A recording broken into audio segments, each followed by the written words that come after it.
राज्य सरकारच्या आश्वासनानंतर सरकारी कर्मचाऱ्यांचा संप मागे. जुन्या पेन्शन योजनेबाबत अर्थसंकल्पीय अधिवेशनात निर्णय. मुख्यमंत्र्यांचं विधानसभेत आश्वासन. भाजप आमदार बबनराव लोणीकर आणि राजेश टोपे यांची कथित ऑडिओ क्लिप व्हायरल. क्लिपमध्ये लोणीकरांकडून टोपेंना शिवीगाळ. ऑडिओ क्लिप खोटी असल्याचा लोणीकरांचा दावा. आमदार अपात्रता निकालाची डेडलाईन हुकण्याची शक्यता. 10 दिवसात निकाल तयार करणं अशक्य. सुप्रीम कोर्टाकडे अध्यक्ष आणखी 3 आठवडे वेळ मागणार असल्याची माहिती. मुंबईतल्या सिद्धिविनायक मंदिरात भ्रष्टाचार झाल्याचा मनसेचा आरोप.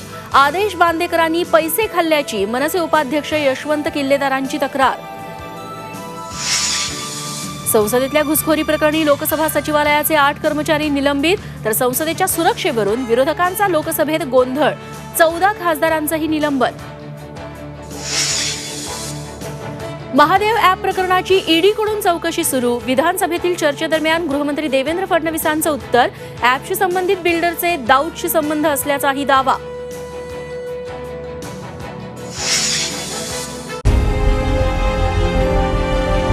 विकासाचा ध्यास म्हणजे